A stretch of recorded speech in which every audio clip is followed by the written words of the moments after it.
So hey guys, this is our brother Hrithik मेघवानी। Welcome back to my YouTube channel. Guys, आज हम लोग बात करने वाले हैं एजुकेशनल लोन के बारे में एंड ये one of the most detail video होने वाली है यूट्यूब पे। आप लोगों के पिछले वीडियोस में गाइस काफी ज्यादा कमेंट्स थे इस टॉपिक को लेके, तो मैंने सोचा यार एक बहुत शानदार वीडियो बनाई जाए आप लोगों के लिए। इस वीडियो में गाइस मैं अपना पर्सनल एक्सपीरियंस भी शेयर करने वाला हूँ। सेकंड, मैंने अपने भाई को भी एजुकेशनल लोन दिलाया था, तो मुझे काफी सारी चीजें पता है। थर्ड गाइस, मैं खुद पर्सनल ब्रांच मैनेजर से जाके मिला हूँ एंड मैंने पूरी डॉक्यूमेंट्स की लिस्ट निकलवाई है आप लोगों के लिए प्रॉपर ब्रांच में जाके।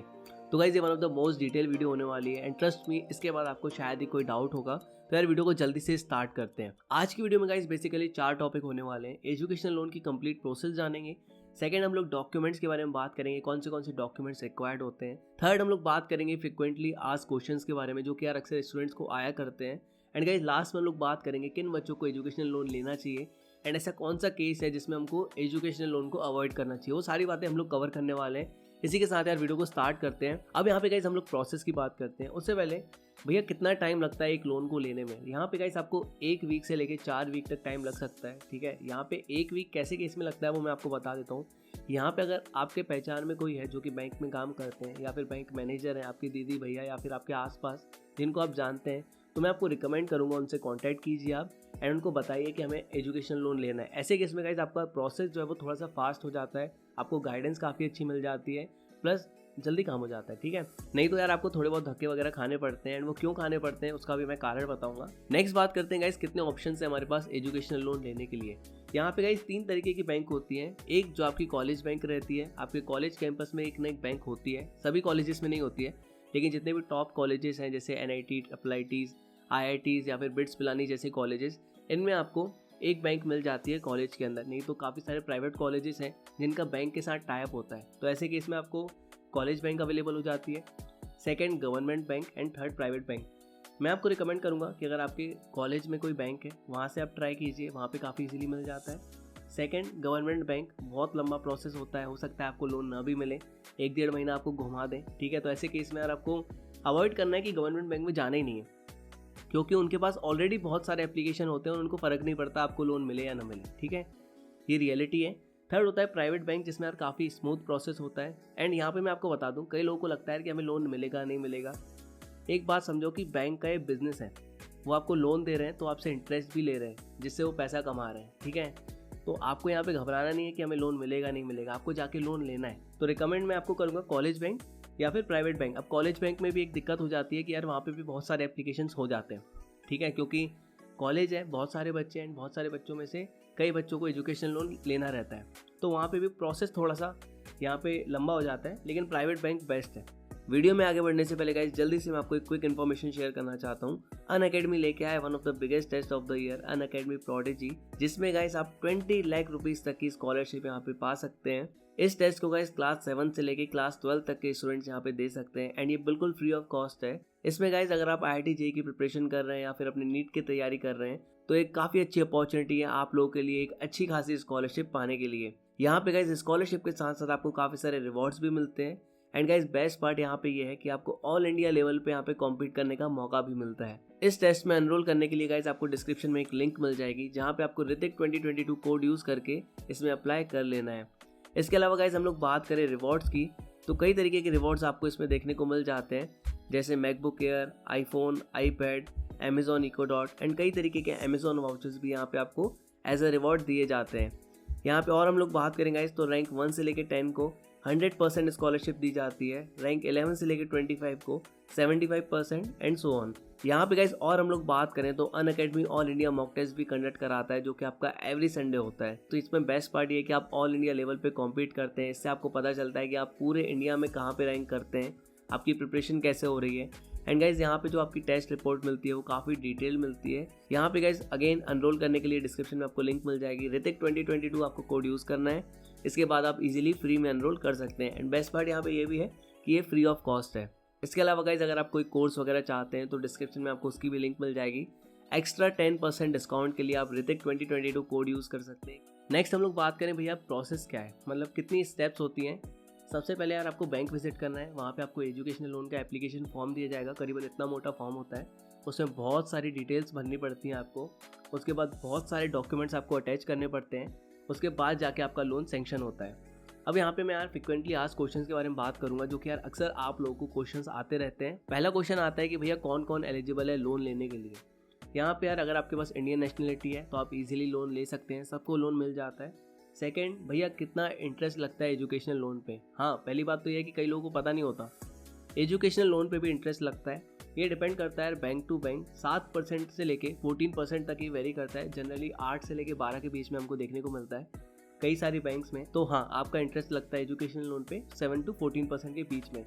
उसके बाद भैया इंटरेस्ट स्टार्ट कब से होता है, तो ये बात आपको ध्यान रखनी है। जिस दिन आपका लोन सैंक्शन हो जाता है, आपको लोन मिल जाता है, आपके बैंक अकाउंट में पैसा आ जाता है लोन का, उसके अगले ही दिन से आपका इंटरेस्ट लगना स्टार्ट हो जाता है। तो ये काफ़ी लोगों को लगता है कि यार हमारा 4 साल इंटरेस्ट नहीं लगेगा, ठीक है, लेकिन ऐसा नहीं होता है। जिस दिन आपका लोन मिल जाता है आपको, उस दिन के बाद से इंटरेस्ट लगना स्टार्ट हो जाता है। नेक्स्ट क्वेश्चन आता है, क्या भैया गर्ल्स को यहाँ पे कम इंटरेस्ट देना पड़ता है एजुकेशनल लोन के ऊपर। तो हाँ, कई सारी बैंक्स हैं जो कि यार गर्ल्स को कम इंटरेस्ट चार्ज करती हैं। नेक्स्ट क्वेश्चन आता है, भैया कितना रीपेमेंट टेन्योर होता है लोन को चुकाने के लिए। इसका मतलब भैया हम कितने सालों तक लोन चुका सकते हैं। तो ये बात आपको ध्यान रखना है, 12 से 15 साल दिए जाते हैं आपको मोरेटोरियम पीरियड के बाद।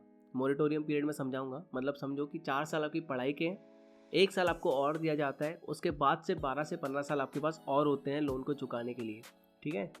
सेकंड समझते हैं भैया मोरेटोरियम पीरियड क्या होता है।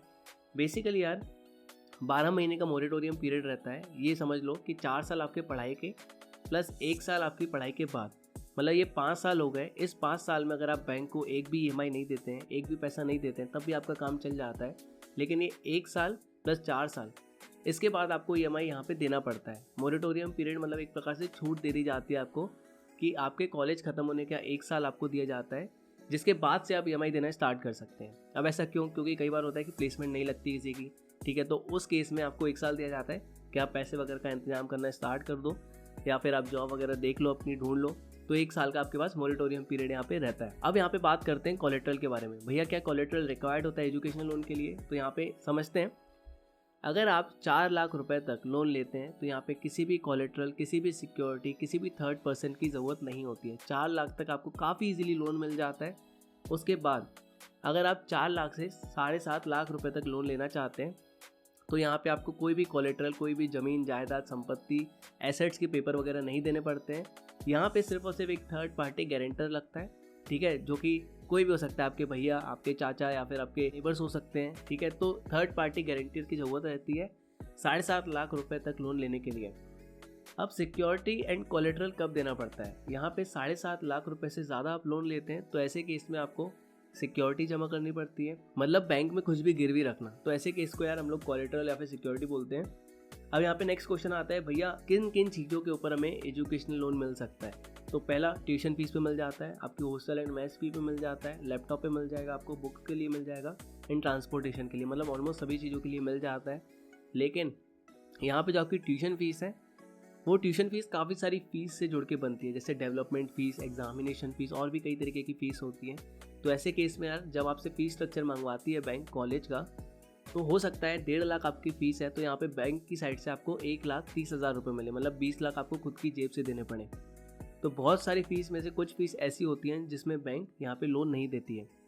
अब यहाँ पे एक और चीज़ है, भैया लैपटॉप कितने तक चल जाता है? तो अलग अलग बैंक के ऊपर डिपेंड करता है। 50,000 तक मतलब कुछ बैंक का रहता है, एंड कुछ बैंक की लिमिट रहती नहीं है। आप 1 लाख 1.5 लाख रुपए वाला भी लैपटॉप ले सकते हैं। फिर यहाँ पे एक और चीज़ मैं यहाँ पे सजेस्ट करूँगा कि ये बुक्स, ट्रांसपोर्टेशन, लैपटॉप, इस पे लोन तो मिल जाएगा, लेकिन मैं बोलूँगा आपको कि आप अवॉइड करो, क्योंकि जितनी ज़्यादा चीज़ों के ऊपर लोन लोगे उतना ज़्यादा डॉक्यूमेंटेशन बढ़ेगा, उतना लंबा प्रोसेस खींचेगा, क्योंकि इन सब की आपको रिसिप्ट, कोटेशन वगैरह यहाँ पे आपको बैंक को देना पड़ता है।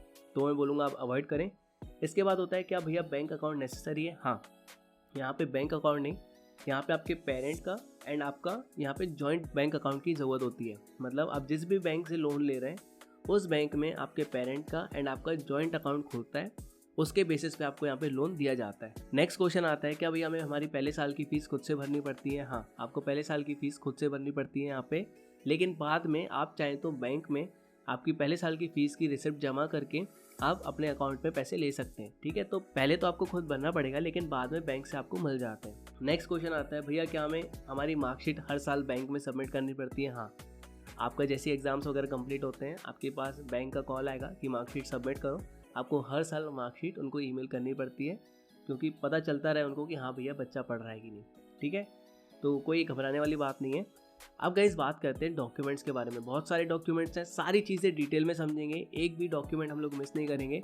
ये डॉक्यूमेंट्स आपने पहले ही अपने पास प्रिपेयर करके रख दिए, आपका लोन का प्रोसेस 1 हफ्ते में कंप्लीट हो जाएगा।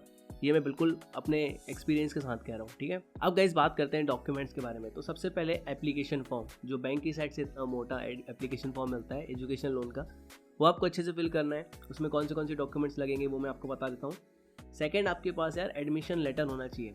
ठीक है, जब आपको एडमिशन मिल जाता है किसी कॉलेज में तो आपको एक एडमिशन लेटर मिलता है, वो आपके पास होना चाहिए।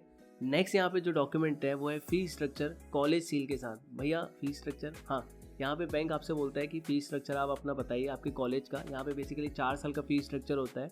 एक प्रिंट आउट होता है जिसमें बेसिकली आपकी जो फीस है वो अच्छे से डिस्क्राइब की गई होती है, कितनी फीस लग रही है, कितने टाइप्स की फ़ीस है, तो वो यहाँ पे बैंक में आपको जमा करना पड़ता है। अभी कोविड चल रहा है तो हो सकता है आप यहाँ पे पहले तो आप कॉलेज विजिट करिए। ठीक है, अगर आपके आसपास कॉलेज है तो आप कॉलेज में जाइए, वहाँ से आप प्रिंट आउट निकलवाइए, मेक श्योर कीजिए वहाँ पे कॉलेज की सील होनी चाहिए, प्लस डेट वगैरह प्रॉपर मेंशन होनी चाहिए, क्योंकि ये चीज़ें बैंक में देखते हैं। सेकेंडली, यहाँ पे अभी कोविड चल रहा है, अगर आप नहीं जा पा रहे अपने कॉलेज तो वहाँ पे आप कॉलेज में कॉल कीजिए एंड उनसे बुलवाइए कि हम लोग एजुकेशनल लोन हमें लेना है, तो वहाँ पे बैंक में ये चीज़ लग रही है, तो आपको वहाँ पे मेल कर देंगे। ठीक है, थर्ड होता है prospectus of college. Prospectus basically college का होता है, ठीक है, जिसमें पीडीएफ होता है बेसिकली, जिसमें कॉलेज के बारे में बहुत सारी चीज़ें लिखी होती है। एक प्रकार से एज अ प्रूफ ये चीज़ लगती है। फिर होता है यार पासपोर्ट साइज फोटोग्राफ। अब आते हैं बेसिक डॉक्यूमेंट्स। फिर होता है आइडेंटिटी प्रूफ, जिसमें basically voter ID, Aadhaar card, driving licence, passport, PAN card वगैरह लगता है। फिर आता है एड्रेस प्रूफ, जिसमें Aadhaar card, driving licence, voter ID आप दे सकते हैं। यहाँ पे आपकी 10th एंड 12th की मार्कशीट लगती है। ठीक है, फिर होता है गैप सर्टिफिकेट। गैप सर्टिफिकेट अगर आपने गैप लिया हुआ है, ठीक है, आपने 1 साल ड्रॉप लिया है, तो ऐसे केस में यार गैप सर्टिफिकेट लगता है। भैया क्या होता है, बेसिकली यार आपको नोटरी के पास जाना है, उनको बोलना है कि भैया हमें गैप सर्टिफिकेट चाहिए। मात्र 2 से 3 दिन में गैप सर्टिफिकेट बन जाता है, सेम डे भी बन जाता है अगर आपकी पहचान है तो। ठीक है, तो आपको नोटरी के पास जाना है। बेसिकली 50 या 100 रुपये वाला स्टैम्प पेपर लगता है, शायद 20 रुपये वाला भी लगता है, डिपेंड करता है, तो वो आपको बताएंगे कितने वाला स्टैम्प पेपर लगेगा। उस पर आपको गैप सर्टिफिकेट का यहाँ पे एक एफिडेविट बनवाना रहता है। फिर उसके बाद बात करें कि आपका पैन कार्ड ज़रूरी है। पैन कार्ड आपका एंड आपके पेरेंट्स का यार होना चाहिए। ठीक है, पैन कार्ड बहुत इंपॉर्टेंट है, अभी तक नहीं बनवाया तो आप लोग बनवा लो। उसके बाद आता है यार कि आपका एग्ज़ाम का जो है ना वो स्कोर कार्ड लगता है। मतलब अगर आपने जेईई मेंस के थ्रू यहाँ पे ले रहे हैं एडमिशन तो आपका जेईई मेंस का लगेगा, एमएसटी सीईटी के ले रहे हैं तो एमएसटी सीईटी का लगेगा। नेक्स्ट डॉक्यूमेंट आता है receipt of payment already made. मतलब अगर आपने 1 साल की फीस यहाँ पे पे कर दी है तो उसकी रिसिप्ट लगेगी, वो यहाँ पे आप जमा करते हैं तो आपको पहले साल की भी फीस आपके बैंक अकाउंट में ट्रांसफर हो जाती है। मतलब पहले साल की फीस पे भी आपको लोन मिल जाता है। नेक्स्ट जो सबसे इंपॉर्टेंट डॉक्यूमेंट आता है वो है प्रूफ ऑफ पेरेंटल इनकम। यहाँ पे ये समझना है 3-4 कैटेगरी दी है। पहली है सैलरीड क्लास। यहाँ पे अगर आपके पेरेंट्स को सैलरी वगैरह मिलती है तो यहाँ पे लास्ट 2 ईयर का आपको ITR देना पड़ेगा। सेकेंड, यहाँ पे फॉर्म 16 जमा करना पड़ेगा। लास्ट 3 मंथ की सैलरी स्लिप चाहिए रहेगी एंड यहाँ पे लास्ट 6 मंथ का बैंक स्टेटमेंट चाहिए रहेगा। ये 4 डॉक्यूमेंट है, हो सकता है इनमें से 2-3 लगे या फिर 4 ही लगे, ये बैंक टू बैंक डिपेंड करता है। तो ये 4 चीज़ है जो कि आपके पास होने चाहिए अगर आपके पेरेंट्स को यहाँ पे सैलरी मिलती है तो। ठीक है, अब भैया हमारे पेरेंट्स जॉब नहीं करते हैं, उनको सैलरी नहीं मिलती है, बिजनेस वगैरह है, तो ऐसे केस में यार लास्ट 2 ईयर्स का ITR चाहिए रहेगा आपको, ऑडिटेड बैलेंस शीट चाहिए रहेगी। थर्ड, यहाँ पे लास्ट 12 मंथ का बैंक स्टेटमेंट चाहिए रहेगा। ठीक है, तो हो सकता है बैंक आपसे इनमें से 1-2 चीज़ ही मांगे, हो सकता है बैंक आपसे 3 चीज़ें मांगे। तो आपको क्या करना है, जब भी आप एजुकेशन लोन के लिए जा रहे हैं आपको ये डॉक्यूमेंट्स पहले से तैयार करके रखना है। अब यहाँ पे जो थर्ड कैटेगरी है वो जो कि भैया हमारे पेरेंट्स खेती किसानी करते हैं, एग्रीकल्चर में है, यहाँ पे हम लोग इनकम टैक्स वगैरह रिटर्न फाइल नहीं करते हैं, तो ऐसे केस में आपको इनकम सर्टिफिकेट की ज़रूरत होगी। यहाँ पे इनकम सर्टिफिकेट बेसिकली तहसीलदार वगैरह बनाते हैं। ठीक है, आपको पता होगा पहले से ही। तो इनकम सर्टिफिकेट आपको रेडी करना है, लेटेस्ट होना चाहिए एकदम, उसके बेसिस पे यहाँ पे आपको लोन दिया जाता है। तो वैसे ये थे डॉक्यूमेंट्स एंड ये जितने भी डॉक्यूमेंट्स हैं ये पर्सनली मैंने ब्रांच विजिट करके मैनेजर से बैठ के प्रॉपर तरीके से पूछा है। एक भी डॉक्यूमेंट यहाँ पे मैंने मिस नहीं किया है, प्रॉपर तरीके से एक्सप्लेन किया है। एक और चीज़, 7.5 लाख से ऊपर आप लेते हैं तो ऐसे केस में एसेट्स वगैरह के पेपर लगते हैं। ठीक है, आपको कुछ ना कुछ यहाँ पे जमा करना पड़ता है। लेकिन अगर आप 7.5 लाख से कम लेते हैं तो ऐसे केस में यार आपको ज़्यादा डॉक्यूमेंट्स की ज़रूरत नहीं होती है। यहाँ पे जो मैंने बताया आपको पेरेंटल इनकम का जो प्रूफ देना पड़ता है, ये आपकी चीज़ें जनरली लोग इसी में मार खाते हैं, इनके पास ये सारी चीज़ें अवेलेबल नहीं होती है एंड ऐसे टाइम पे वो लोग बनवाने जाते हैं। ठीक है, तब जाके यार वो प्रोसेस है 1-1.5 महीना खिंच जाता है। ठीक है, अगर आपके पास ये ऑलरेडी रेडी होगा तो विद इन 1 वीक आपको बैंक से लोन मिल जाता है। अब यहाँ पे गाइस बात करते हैं कि लोन लेना चाहिए कि नहीं, किसको लोन लेना चाहिए, किसको अवॉइड करना चाहिए। सिंपल सी बात है, टॉप कॉलेज अगर आपको मिलता है जैसे बिट्स पिलानी, IITs, NITs, तो आप आंखें बंद करके लोन ले सकते हैं। एंड वहाँ पे आपको यार अगर आपको टॉप कॉलेज है तो ऐसे केस में आपको इंटरेस्ट भी कम लगता है, 7% के आसपास आपको लगता है, ठीक है। लेकिन अगर आप प्राइवेट कॉलेज लेते हैं जिसकी फीस 20 लाख 25 लाख रुपए है, ठीक है, एंड आप सोच रहे हैं कि मैं 7.5 लाख रुपए से ऊपर का लोन लूँ, तो वो मैं आपको सजेस्ट नहीं करूँगा, क्योंकि ऐसे केस में रिटर्न ऑफ इन्वेस्टमेंट हमको उतना ज़्यादा नहीं देखने को मिलता है। एंड आप अपने एसेट्स वगैरह दांव पे लगा के, ठीक है, लोन ले रहे हैं एंड पता चले कि 4 साल बाद आपको उतना अच्छा रिटर्न नहीं मिल रहा है, तो वो मैं आपको सजेस्ट नहीं करूँगा। 7.5 लाख के अंदर आप लोग लोन ले सकते हैं। एंड यहाँ पे एक और चीज़ है, 4 साल के बाद जब से आपकी जॉब लगती है ना, तो आपकी सैलरी में से 20-25 हज़ार आपको जमा करने ही पड़ने पड़ते हैं। वो डिपेंड करता है आपने कितना लोन ले रखा है, ठीक है। तो अगर आपकी जॉब ही 50 हज़ार की लग रही है, उसमें से 20 हज़ार आपको एज ए लोन देना पड़ रहा है EMI, एंड आपके पास 20-30 हज़ार रुपये बच रहे हैं एंड उसी में आपको चलाना है पूरा, तो वो चीज़ें थोड़ी सी मुश्किल हो जाती हैं। तो वो मैं यहाँ पे सजेस्ट नहीं करूँगा। थोड़ा बहुत लोन आप ले सकते हैं अगर आपको लग रहा है तो, लेकिन सारी चीज़ों पे लोन लेना, बहुत ज़्यादा लोन लेना, वो मैं सजेस्ट नहीं करूँगा। एंड एक और चीज़ है यहाँ पे, इंटरेस्ट जो है वो अगर आप साथ में पे करते जाएंगे ना तो वो अच्छा रहेगा, क्योंकि बाद में बर्डन काफ़ी ज़्यादा हो जाता है।